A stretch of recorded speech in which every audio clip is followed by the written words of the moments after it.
presenting radio's foremost laboratory of new writing and production techniques, the Columbia Workshop.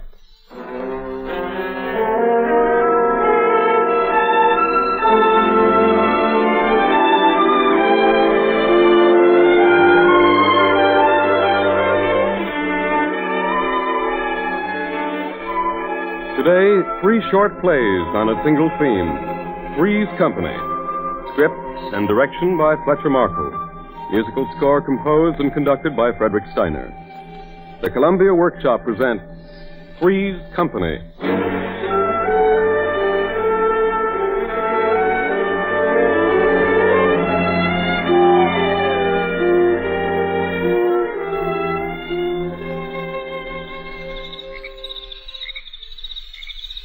It's lovely out here. Don't you think it's lovely, dear? Yes.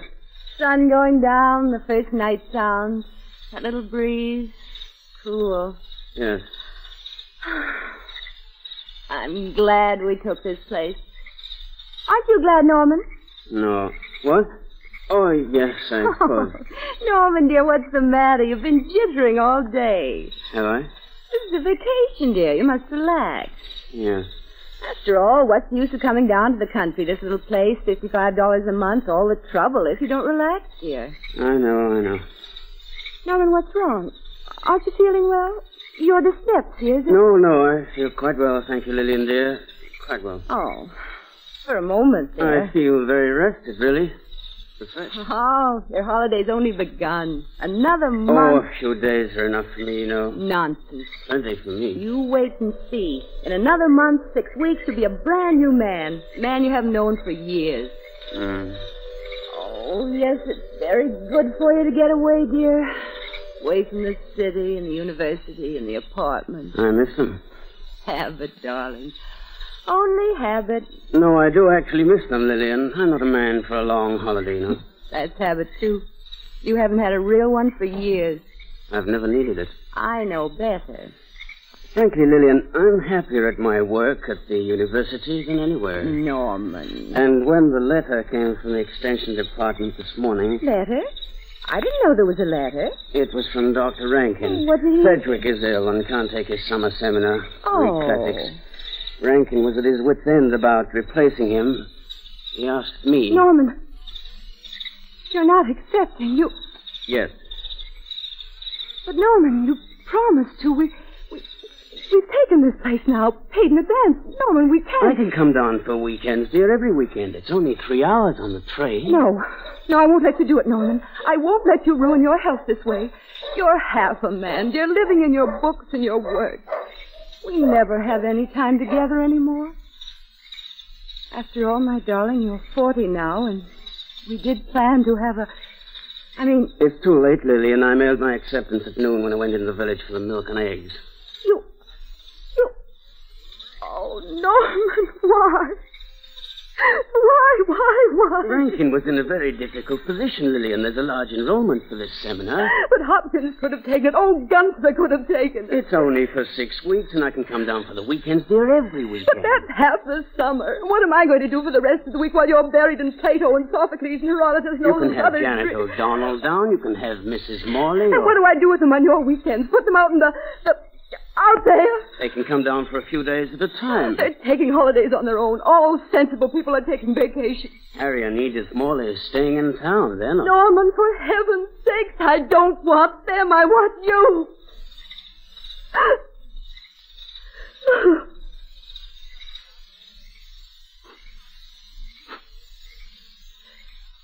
When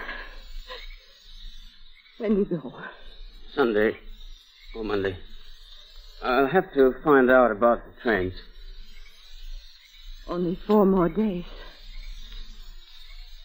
Oh, Norman, you shouldn't have. You shouldn't have.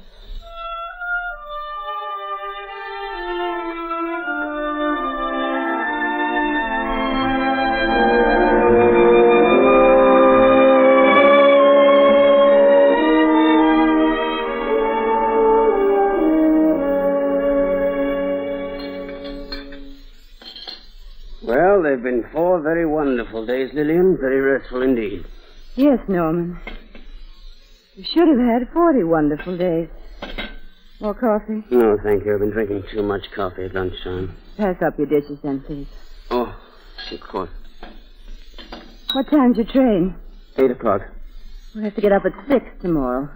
No, Of course we will, Norman. It's bad for your stomach when you have to rush. no, it's tonight, dear. 8 o'clock tonight. The train comes through here. Tonight?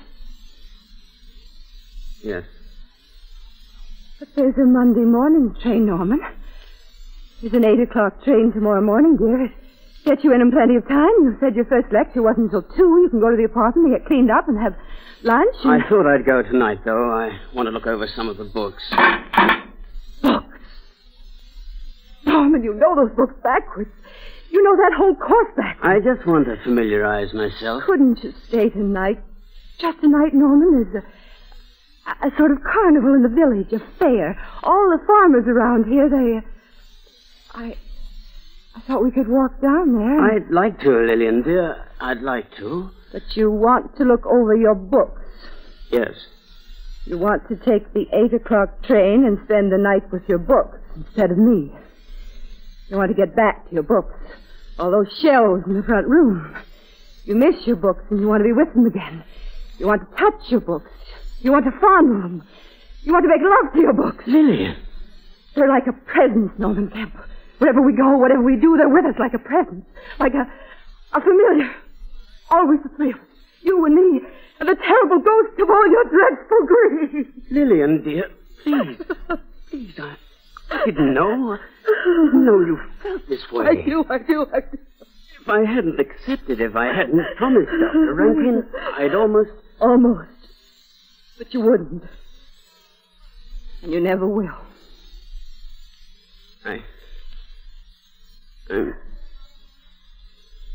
Forgive me.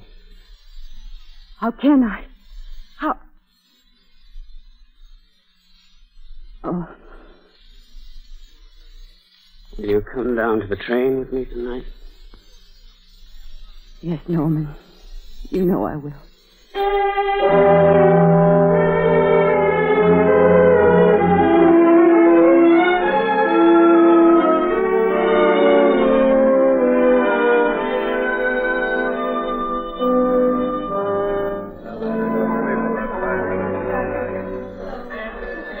It's almost time. The train's been here 5 minutes now. I'd better get on. Yes. Norman, I'm sorry. I didn't mean to let go like that this afternoon. I was just so terribly disappointed. I look forward to this holiday You know. I know. I'm sorry, too. Kiss me. Oh, of course. I'll be down next Saturday, 4 o'clock local. I'll be here. Will you be having anyone down during the week? Edith Morley, perhaps? No, I'll be alone. I don't want anyone. Couldn't you... I'll find lots to do. I can putter in the garden, that old garden. That was one of the things I wanted you to do. We can do it together on the weekend. Or I can read. I can always read, Norman, all those books you brought down. Hurry, darling. Hurry. Nancy. This car. We haven't got much choice. It's a coach, but we... Oh, sorry. I beg your Excuse pardon. me, but can I get these bags up here? Oh, Elliot, I'm right out of breath. It isn't a coach, is it? No time to be choosy. Come on, give me your hand. Up you go. That's it. Isn't there a porter on this car? You'd better get on too, Norman. Yes.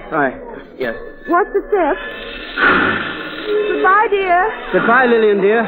Will you... Yes, I'll meet the train Saturday. 4 o'clock. 4 o'clock, yes. Goodbye. Goodbye, dear. Oh.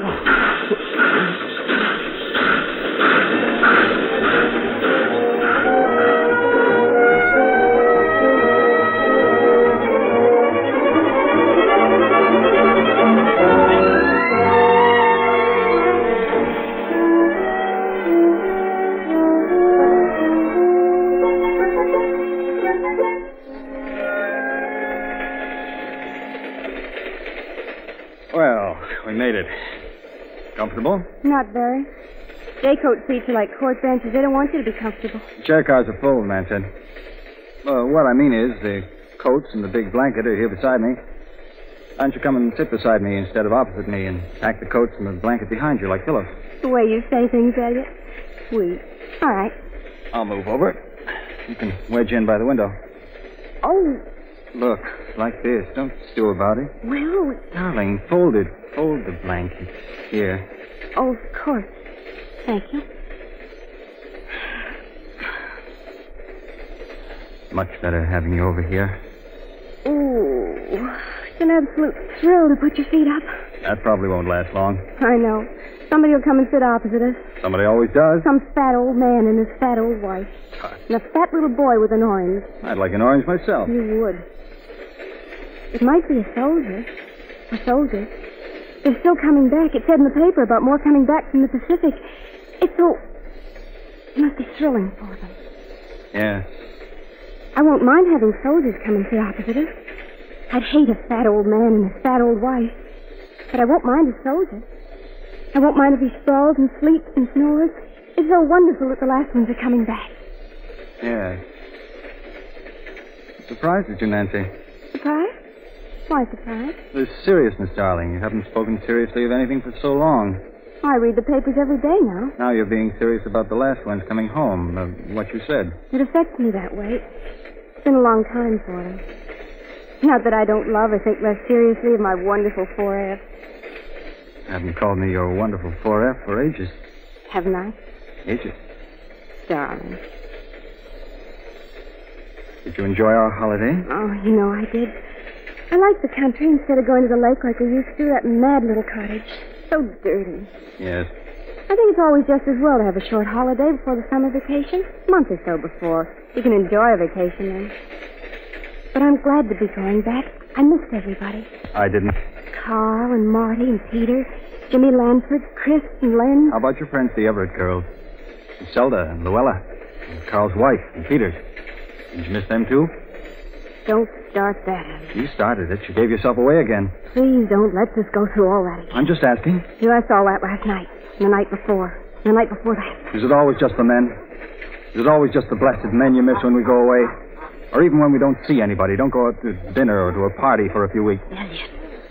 Don't you miss anybody else but Carl and Marty and Len and Jimmy, what's his name, Lanford? Elliot, please. Didn't you miss your mother this time, or your hairdresser, or your funny little man at the grocery store? Oh, stop. Please stop. How do you suppose I feel? Now that I know about it, now that I'm not blind to it anymore, how do you suppose I feel when I know you got some man on your mind? Carl. You didn't think anything but Carl for weeks last Christmas. I watched you. I saw you. Elliot. So did Joan. She watched you. She saw you. She couldn't say to you, leave him alone, leave Carl alone. He's my husband. He's not your husband. Please, just leave my Carl alone. You're prettier than Joan. You're smarter. Oh, please don't start all this again. Why shouldn't I? It hurts me. Why shouldn't I want to do something about it? Eh? Answer me. Eh? I can't answer you. I don't know. Oh, look at the lovely little lovebird. Hello, you little lovebird. Beat it. My name is Stuart Stevenson. Will you talk to me? I said beat it. Scram. Okay, I can take a hint. I'm not wanted here. I sing, I have a fair voice, and I sing, but I'm not wanted here. It's always the same. Beat it, will you? Yes, indeed. You can't think of an answer, eh? Please, let's not talk about it anymore. I want to talk about it. What's the matter with me? Won't I do? Why did you marry me if you thought I wouldn't do? Why did we have children, 2 children, if you thought it wasn't going to be a good thing, you and me? 2 swell children that you want to leave behind with your mother when you go away for a holiday. Why? I wanted to be with you. The children have their vacation in August at the beach. I wanted to be with you. Don't tell me that. Don't sit there and tell me a lie like that. It isn't a lie. I love you. I like being alone with you. You like being alone with me? That's very funny. My Lord, we haven't been alone together for over a year, Nancy. What do you mean? I mean we haven't been alone together. He's always there. Who? Somebody else, some man or other. Who? Oh, it doesn't matter what his name is. I don't care what his name is. Carl, Marty, Jimmy Lanford, Irving Tillman, Tom, Dick, Harry, Joe. Stop. Oh, stop. You know I've never been... Oh, you know I'd never... No, I know you wouldn't. Not yet you wouldn't, anyway. Not ever. I've always been faithful to you, Ellie. Say that again. I've always been faithful to you. What do you call being faithful? What conditions do you attach to the state of being faithful? Merely toying with the idea of how it would be, but not actually going ahead with what you're thinking? Peanuts? No. Chocolate bars? Faith. Soft drinks? The funniest thing I ever heard. You're being terribly cruel about this. I've got a right to be cruel. Any man has a right to be cruel when a third man walks into his marriage. What He third- defends himself. Doesn't matter how, he simply defends himself. Cruelty happens, like fist fights. I'll have a few of those yet. No, you won't. Not the way it is now, I won't know. But they'll come. What third man? There's never been anybody. Any one of them. All of them. Each one is a third man, potentially. The other corner of the triangle. And they're all a third man. All put together, they make a third corner. You're being very silly and melodramatic. Am I? I've never given you the slightest grounds to suspect. No, of course not. You're being afraid to. You yourself are afraid. Yes. Yes, I am. I love you. I love our children. Oh, let's not have that again. I mean it. I love you, darling. Look at me. I love you, Ellie. I love you. I think you do. You know I do. And little David, Gretchen, the children, I love them. But you're so very beautiful. So very... Men love you. Carl loves you, he thinks. And Len, and Jimmy Lanford, and Marty. At a party, at a picnic, and out dancing, they all think they love you, and that means something to you. Any one of them, or all of them together, that means something to you. Doesn't it? Yes. Sometimes. Always. Only sometimes. Darling, please, Ellie. I've never... Honestly, I've never, ever... I know. I know you haven't. But when you do, and finally you know you will, it's going to be a whole lot simpler than it is right now.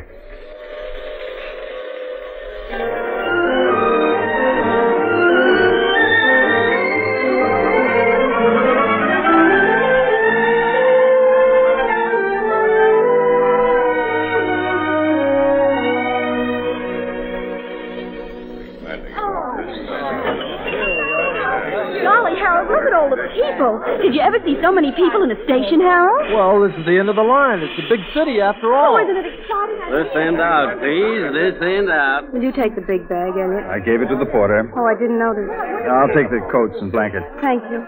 Take it easy. Let the crowd get off first. Watch your step, please. Watch your step. Thank you, sir. Watch your step, please. Come on, Harold. There they are over by the post. Uncle Andrew! Hello! Exactly what I said at the time. Bartlett, I said that's not an ethical way of doing it. Stan! Here I am, Stan. Don't look so worried. Oh, there you are. Hello, Carol. Hello? I hoped you'd come down. Did you think I wouldn't? Well, is that your new suit? Mm-hmm. Didn't take them long to make it up. No, they're very good that way. How was the trip? Oh, fine, wonderful. Best convention we've had in years. Good. You feel like kissing me, Stan? Oh, sure. Sorry. Sorry, that's no kind of talk. Got 1,000 things running through my mind.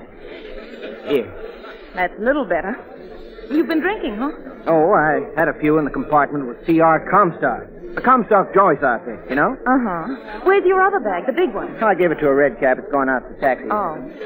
I promised Comstock we'd drop up for a drink. Not tomorrow night, I hope. I told the Jameses we'd give them a call, and I No, know... this is tonight. On the way home. You mean right now? Yeah. What's the matter? Oh, look, let's step out of the way of this mob Right here. now, Stan? Well, what's the matter? Did you have something arranged? Well, not arranged exactly, but I thought after all, Stan, you just got home. It's been nearly 2 weeks. Well, then what's another night? But, darling, is it all that important? Oh, I wouldn't say that important. No. Pardon me. Stupid.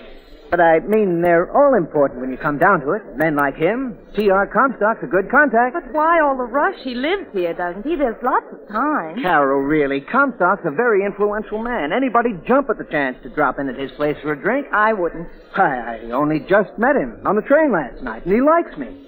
Invitations like this don't grow on trees. Stan, stop babbling. You've been away nearly 2 weeks. I want to see you. I want to talk to you. Really, darling. But we'll be together, Carol. Look, we're not going to be late or anything like that. Promise? I promise you. We won't stay a minute after midnight. It's 11 o'clock now. Oh, please, Carol, there he is.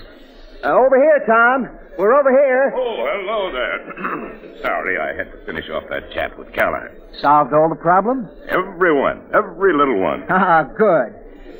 Tom? Well? I'd like you to meet my wife. Oh, how do you do, Mrs. Coldwell? Heard a lot about you. Mr. Comstock, I've been hearing about you, too. You're going to drop up for a nightcap, I hope. Well, You bet we are, Tom. Good. Let's go along then, shall we? yes, it's getting late, isn't it?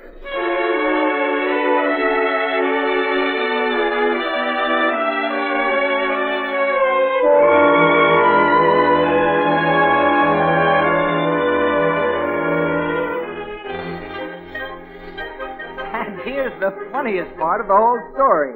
Drunk as he was, Cummings was perfectly right about most of the 11th floor being occupied by convention delegates. Only the elevator had let Cummings off at the 7th floor. I guess he hadn't said 11 very clearly. And he banged on at least a dozen doors along the hall, waking people up before he could be convinced he was on the wrong floor and nobody was interested in the party.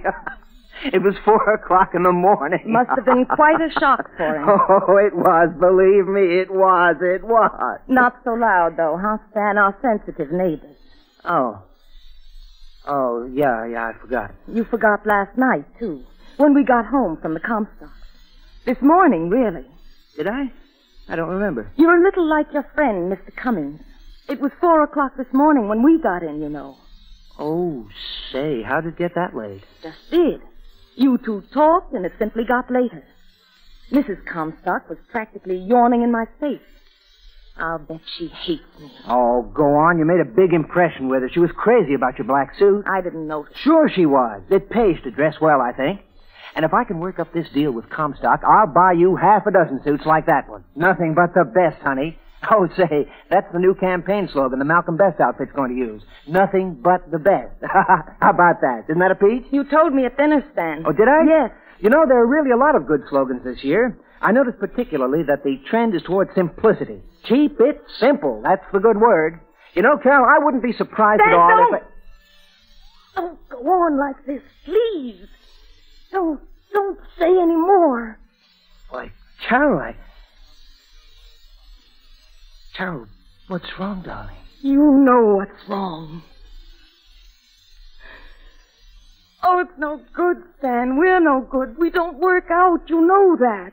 You know it's no good, and there's no use trying to cover it up or hide or run away or talk around it or anything. I'm sorry, Carol. I'm sorry. All the nonsense about that Comstock man last night, a good contact. We had to go up there, had to accept his invitation because he was important, had a lot of influence, the whole silly, ridiculous business. Stan, you gave yourself away. It hasn't been so very long, but I know you. I know that busy, bumbling businessman isn't you. You never cared about people like Comstock. You just couldn't stand facing me last night, Stan. That was all. You just couldn't take it, so you got drunk.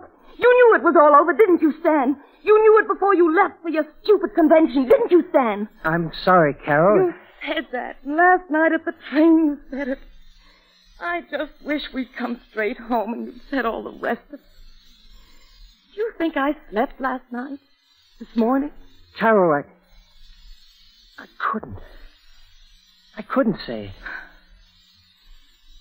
Scared, Stan? Afraid? Yes. Well, I was afraid, too. I'm in the same boat, Stan, after all. Aren't I? That's what you said the night I left for the convention. The very same boat. Didn't you believe me? I couldn't. Carol, I couldn't even believe myself. But you do now, don't you? Coming back after nearly 2 weeks. 12 days exactly. I hope you do. Yes. It hurts, too, doesn't it? Yes? Falling out of love hurts almost as much as getting into it. If we ever were in love. Were we ever in love, Stan? I thought so. So did I, very much. What happened in 11 months? Or is it a year? It's nearly a year now. 3 more weeks. What happened? I don't know. What do you feel like, Stan? Do you feel guilty? Guilty? As if you'd committed a crime, stolen something. It's like that, isn't it? and someone pointing at you. Someone pointing? I don't get you. That confuses you, does it? What do you mean, who? I don't quite know who. Who exactly, I mean. That doesn't make sense. Doesn't it?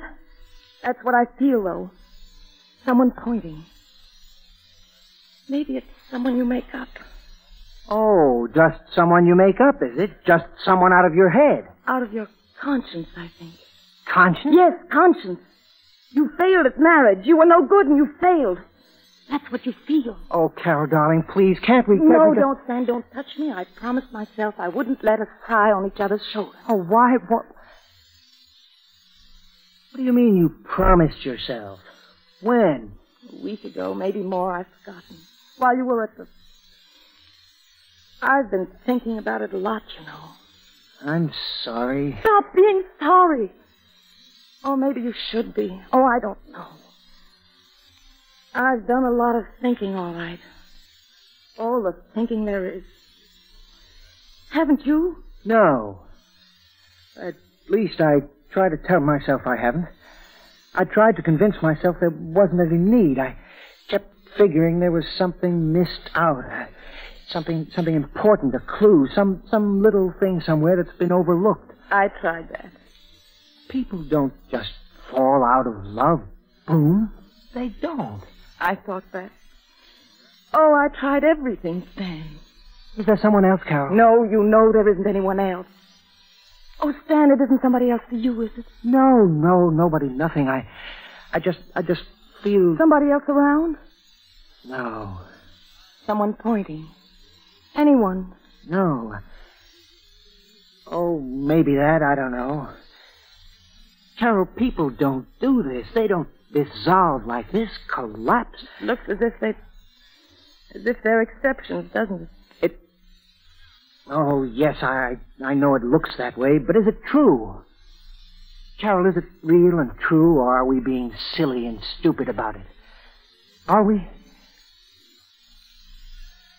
What are we going to do?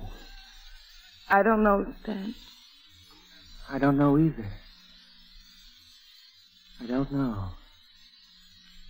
I don't know at all. A good cry'd help me. I know that. A cry'd certainly do me a lot of good right now. Help me cry, Stan. Help me cry.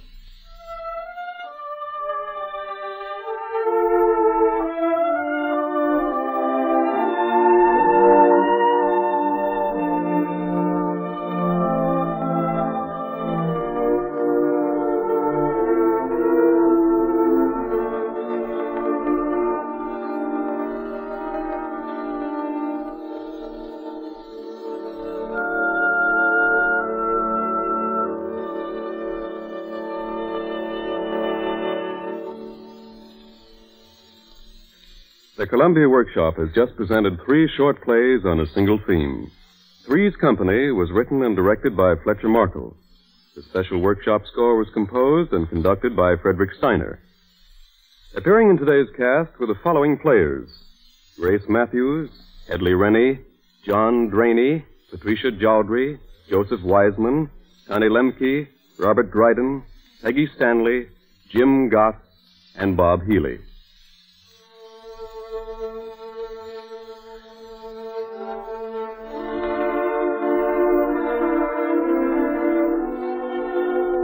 Next week, the Columbia Workshop, which was first broadcast exactly 10 years ago, will turn to Hollywood for the first of a number of workshop programs that will originate in the film colony this summer.